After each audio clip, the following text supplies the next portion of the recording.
hook those fiddles on there too. Yes, ma'am. Did you say you not use fiddlers when you're up in the creek? No, I don't. Okay. I use quarter crab. Yeah, because usually you can get sheep's head, redfish, black drum, all that on quarter crab. How do you hook the quarter crab when you use? Cut the legs off, cut it in half, cut it in half again. The top shell comes off. And you just got that quarter with the bottom shell on it. Go through a leg hole and stick the hook out through the meat. I don't stick the hook. A lot of people try to hide the hook. But when they pick that bait up, there's a lot of sharp points all over that shell. And they're used to that. They're not paying good attention to that hook. Same thing I do with the redfish. I'll hook it like that with redfish and make sure that hook. So if you take that hook and put it through the leg hole and put it into the shell, if you don't get that hook set on it, that hook's not going to come through that shell good, you won't get the fish, no matter what kind of fish it is. So I always hook it through and stick that hook out through the meat side. And that way, whenever that fish picks it up, like the redfish pick it up, they give itself about 4 foot slack line so they don't feel any tension at all. And they pick it up, the pole starts bending, you set it. The same thing with sheep's head. The sheep's head's going to tap it a few times. You're going to almost feel like as light as a pinfish, but a pinfish would be like little fast little nibbles. And then that sheep's head is just going to go tap, tap, tap, like that. Just wait till, watch your line. And usually you won't know when he's on there until you start seeing your line move. That's when you got to hook him around.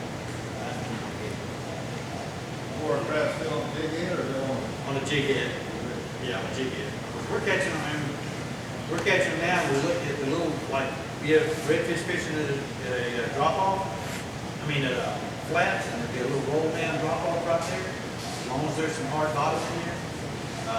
I had a bad habit years ago when I'd have 3 or 4 guys, and they're all throwing one side of the bank. When I said, well, I'll throw it out here. And said, well, you can probably catch them out there, you know. Of course, they'd be catching at 25-inch red or something. And so after 2 or 3 times of that, you know, I let people throw wherever they want to throw. I don't want to say, you're not going to catch nothing out there. And we were out there Monday, matter of fact, up Flatboard Creek, and we were fishing for reds on this one particular bank here. We could see it moving around. The water was about 8 inches deep. You see the lakes moving. And this one guy turns around and throws out there. And I heard it hit the water. I turned around and looked. I didn't say a word.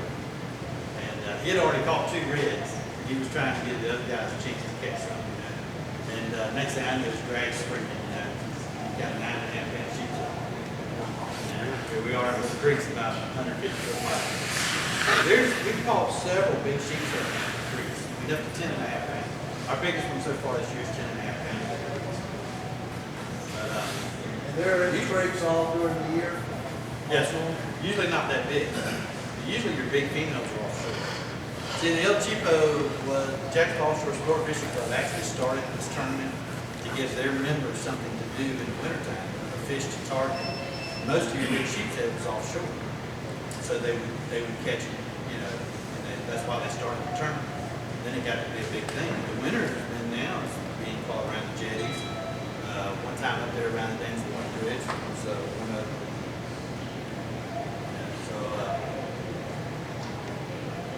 I think one year we went to the Dance Point Bridge walk. Some of these creeks, you know, coming off the waterway and the river and chicken pit places like that, you know, it gets really kind of dry over there. You know, the tide goes out. And could you fish the mouth of those creeks, you know, when the tide starts in from the outgoing or the When it starts incoming? coming in, yeah. The ones we've caught here lately have been about an hour and a half after the tide starts coming in. Yeah. Yeah, and we've caught them all the way up to like 3 hours after it's come in too. Kind of the same thing applies to the outgoing. I guess it would, we just haven't been catching them out. Okay. But they, you know, I'm not in the creek now. I mean, I'm up in the creek. Right. So on incoming, I guess it's coming up in But the yeah, some of these creeks is pretty much empty. You know, Right. small ones, I've got a 12 or 14 foot aluminum boat, so I can get up, you know, some of them, you know, there's no water in there, but a lot of fish activity. So the fish, I mean, when the tide starts up again, it's pretty good to kind of fish the entrance of those little creeks. Yes. Stay for sheep ever. yeah, and black drum during wintertime, the colder runs black drum. Because it's right off the waterway. Right. And I mean, we've been up there where it's like too rough to go to the jetty to do something else. We get up in the creeks even on like 3 or 4 hours after the tide's been coming in. It's not quite high tide yet. Go up in there and just ease around the creeks. And sometimes, especially in the sparse grass, you see little tailfish. It's a blacktail, it's a cheek. And so you don't want to throw a lead in there. I mean, I have heard of people catching sheeptail with lead in. That's not very often. Sheeptail's got huge nostrils. They smell that crab.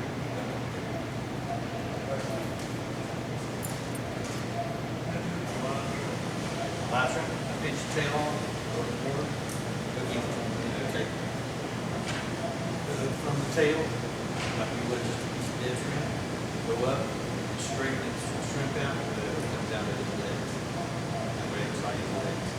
Now, when I throw him out there, he's upside down. But all the main thing is I want that shrimp to be, I'm going to hold most of that shrimp. That's one reason I want it.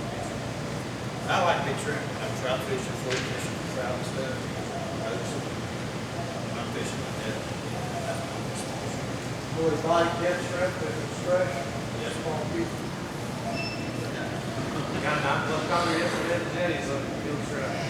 Very good. That's okay. Yeah, I mean, everything eats shrimp. Yeah. And It's hard to keep the sea bass on. yeah, it is. And that's one of the reasons I like using feathers. It's just you eliminate some of that stuff.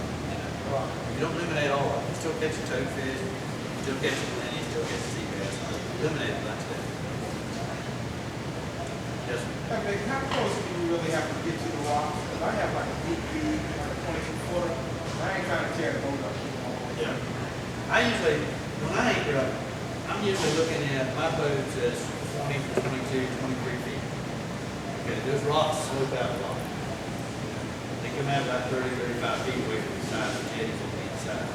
So whenever I'm up there and I'm anchored, say 22 feet of water, by the time you take a 7-foot rod, you stand at the side of the boat, you stick it out and drop it straight down.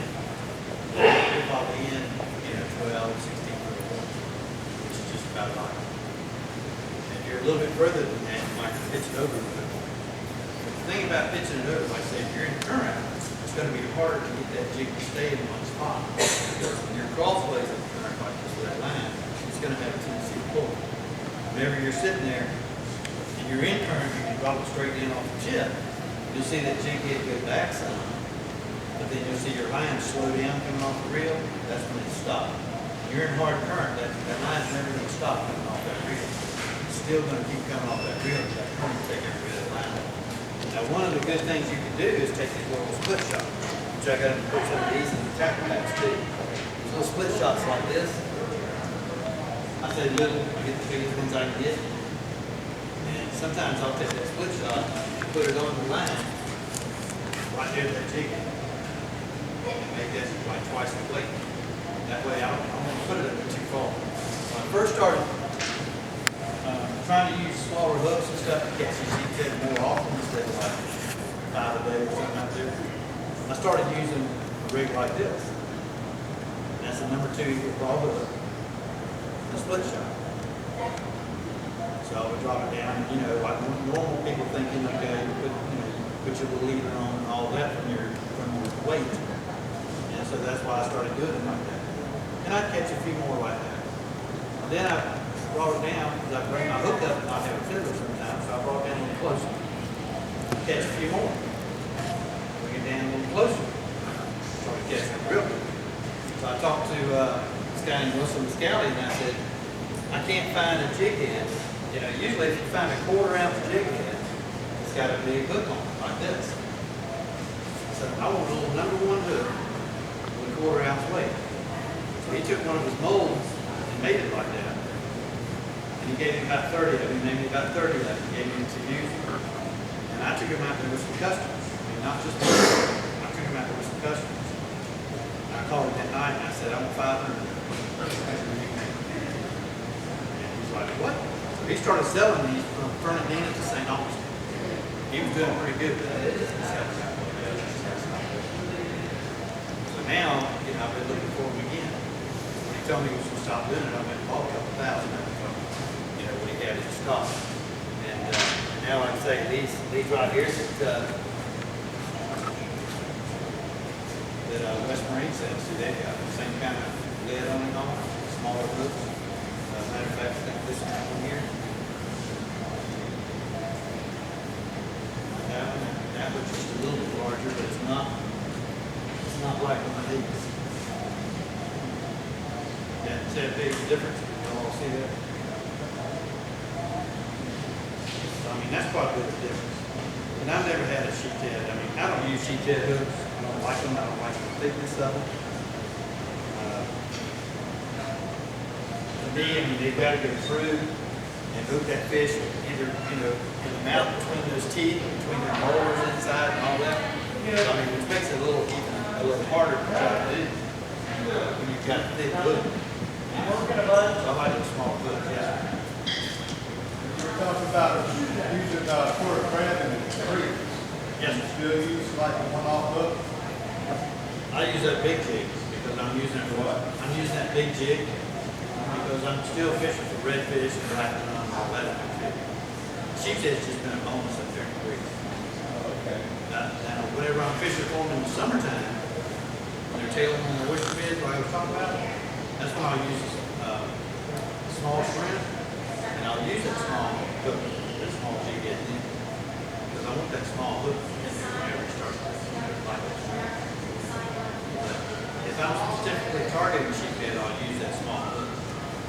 When I'm up there with reds and stuff like that, I don't want redfish to swallow that hook. You know, I mean, it's a small hook for a nice red. Yes. Yes, you will. You mentioned earlier about artificial baits. When do you find that? Well, I don't use artificial. I was just saying if I'm using a scale hook, if I'm not using a jig head, I'm using a scale hook or an artificial like a hard hook. But I don't use artificial for cheap head.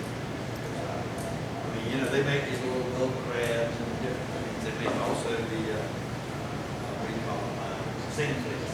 Yeah. And I've never really had any of them.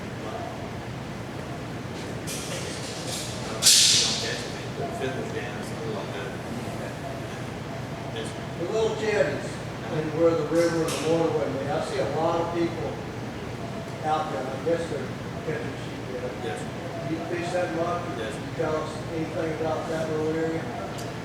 Or does it apply pretty much just like the large jetty? You got to be real careful with it. And you can't fish parallel. If you're out there where the land stops, Yeah. you can't fish parallel to the rocks. Okay. You're going to have to fish with the nose into the rocks, nose that boat into the rocks. Okay. Because that current comes through there, whether it's going in or out. Right. It's coming through there like crazy. And when it's doing that, you have to sit there and, anchor up close to the rocks. Right. Because, I mean, what I'd like to do whenever I fish that area, you've got some higher rocks and some lower rocks. You got to get in there where the currents are breaking, where those rocks break that current. If you don't, you can't get your line set. That's when you're going to go to a fish finder. Okay. And you can catch them on a fish finder. Just make your leader short. Just make it about 6 inches long. 6 to 8 at the tops. And you can catch them all along jetties like that on a fish finder. It's just that my particular way I'd like to do it, and I've shown a lot of people how to do that with those jig heads, and I mean they love it. If you go out to jigs, you'll see people throwing jig heads everywhere. I'm not gonna say I invented that, not by no means, but I actually invented the smaller jig head. How I designed it and all that stuff. So he started making those, and a lot of people started buying those. But there's other jig heads that they use besides that. That is a pretty good area, that area. Yes, as a matter of fact, in El Chico last year, there was about 30 boats there. So you're gonna have an incoming tide in the morning, there'll be a bunch up there. So if you're gonna go fish there, I'd go early. Don't go try another spot and then go there if you're gonna fish that spot. Because there was literally 30, 40 boats there last year. And I mean, after that happens, and that tide's ripping, you're not going to get in there and squeeze in there and try to anchor up. I mean, if your anchor breaks loose, you're going to top somebody. There'll be a lot of upset people, especially if you break somebody else's anchor loose.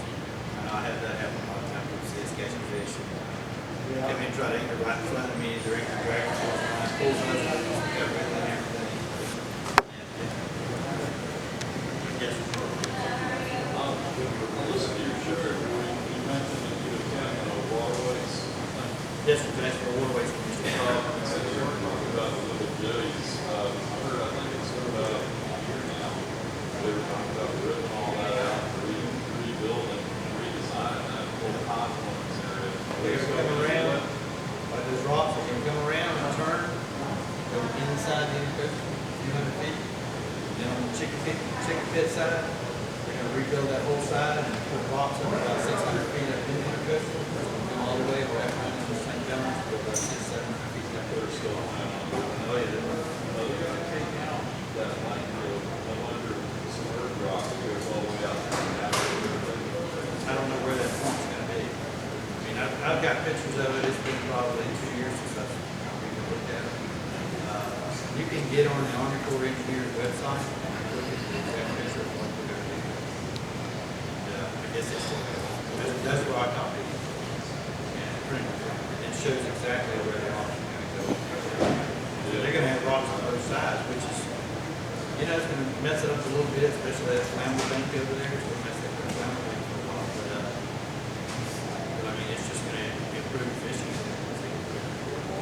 You put a rock somewhere in the water, and you're gonna have fish. And that's what we were talking about with the actual waterways commission. They were asking how they could help. Roger dumped us, and asked us at the meeting. There was no fishermen. They're talking about our waterways. So, Roger went there and all that, and started talking and all they needed, they had those kayakers come in and they talked about, what kayaker catches. Good, they seen it 2 weeks later. The mayor's in the kayak out the river. Now they're going to have to throw more kayaks. I know the meetings during the week, it's kind of hard. I mean, I've been to a couple of them now, like 3 of them. It's hard for everybody to get to because it's just another day. But I mean, a lot of these guys probably have a night too, so they have meetings at the daytime. But the meetings I went to, I went up and spoke in front of the commission, and I said, look, they said, how can we help the fishermen? We were there to talk about it. And I said, well, why don't you put some reefs in state waters on the beach? You have big sea bass, people can catch. You have, I don't know if you have the main snapper, but they still do that. But in October, November, December, you probably have snapper, red snapper. You put the truck down. So then they said, well, what about in the river? And I said, you put a rock down anywhere, you're going to improve the fish. Once those barnacles start, oysters and all that stuff, I mean, the algae and everything goes on, you're going to have an improvement. You're going to have oysters. So they're looking for funding right now. We're going to try to make the South Atlantic Marine Fisheries Council pay for putting us some reefs. Nobody has approached them for doing that, but they're the ones that's actually hurting our fishing. So they're going to try to get the funding from them and try to help. And that's why I say it takes a lot of people. I'm promoting the recreational fishing class. Michelle was here from the board. Recreational fishing like the board. Like Charlie and Tina and Eddie and Sue Ellen back here and all. And that's what it takes to voice. We've actually gotten a lot of progress getting started just since our couple of rallies.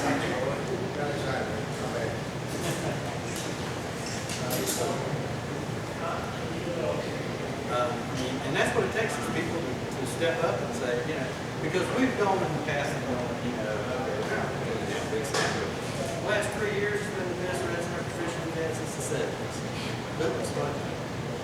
No, they're not putting in sea bass. Sea bass are big, but sea bass are fun. I mean, what they're trying to do is stop us from fishing anyway. They don't want us fishing. That's the environmental principle. No law. But pretty soon it'll be 3 sheep there first. That's the whole thing.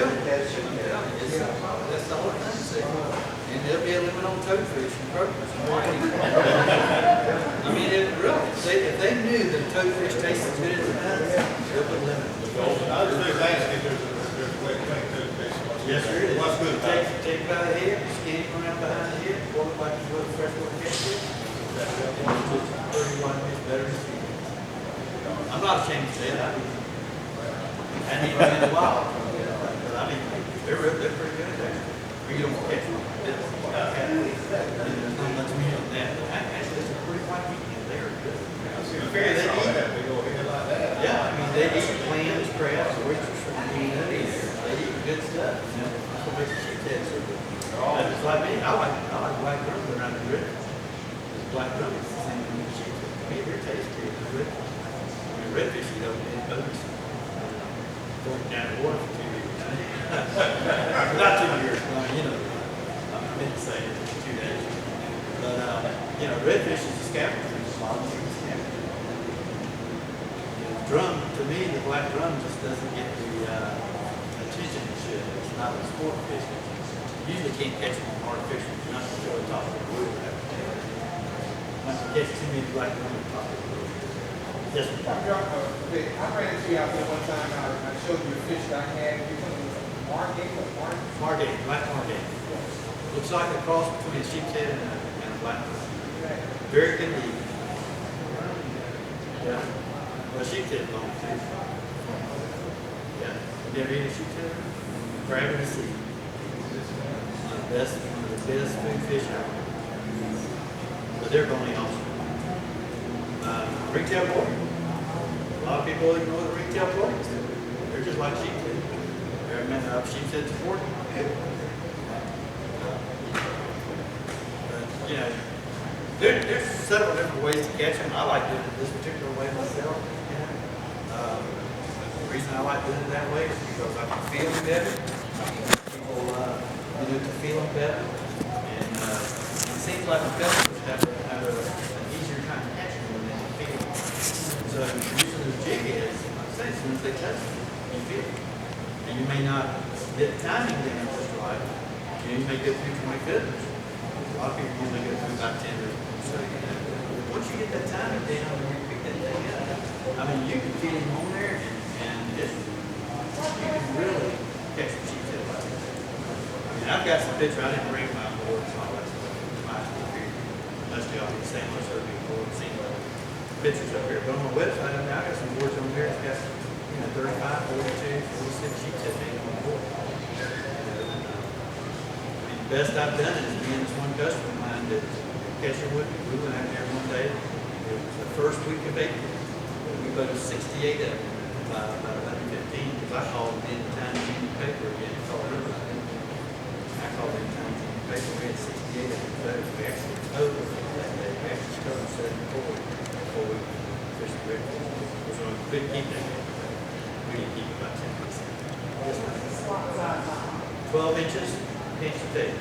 Sheephead is one of the few fish that changed the tail when they did measurement. It used to be 12 inches with a fork on the tail on all the old measurements. And then when they went to the overall and the redfish and the trout stuff, now you pinch the tail on the sheephead 12 inches, which is really kind of a small sheephead. 15 per person. Don't say that too loud. Noah find out about it, then we won't tell you. But I mean, you know, 15 sheephead, man, you don't get, you know, when you're out there catching them like the size I'm catching them here, I mean, you know, you don't get as much meat off of them as you think you would because of their stomach. If you scale them and gut them and, you know, pick bones while you're eating stuff like that, you can get a lot of meat off them because their stomach bones is pretty big. They got a big rib cage, that's what you would call them. And usually what I like to do when I clean them is I'll just leave that on the carcass. I'll just fillet it out, just protect the boneless part, and leave that big rib cage on. Because to me, I don't pick bones and start out much eating. And but a lot of people do, you know, scale them and you know, butterfly and stuff like that. But, you know, catch them like this size, you don't get as meat now. You catch those like 10, 12, 13 pounds. I think it was 2 years ago, something like that. I was out there and I had just been catching, and this was at Fort Lauderdale Spot Jet. I had been catching about 8 or 10 big sheephead every trip. So Mike Garbo and I, he does a radio show with me. We go out there, fish in the same spot on the LG2 tournament. And we caught something like 31 redfish and one black moon. No sheephead at all. I think we had one or two people red, all the rest of the people were red. And we finally just gave up and went over to the rock and started getting off. Better sheephead, but it was big. The next day, I had a charter and I was telling them, I said, I know y'all want sheephead, but there's some big reds there. It's fun if y'all want them. We go to the first fish this lady catches 12 and a half, 13, something like that, pound sheep.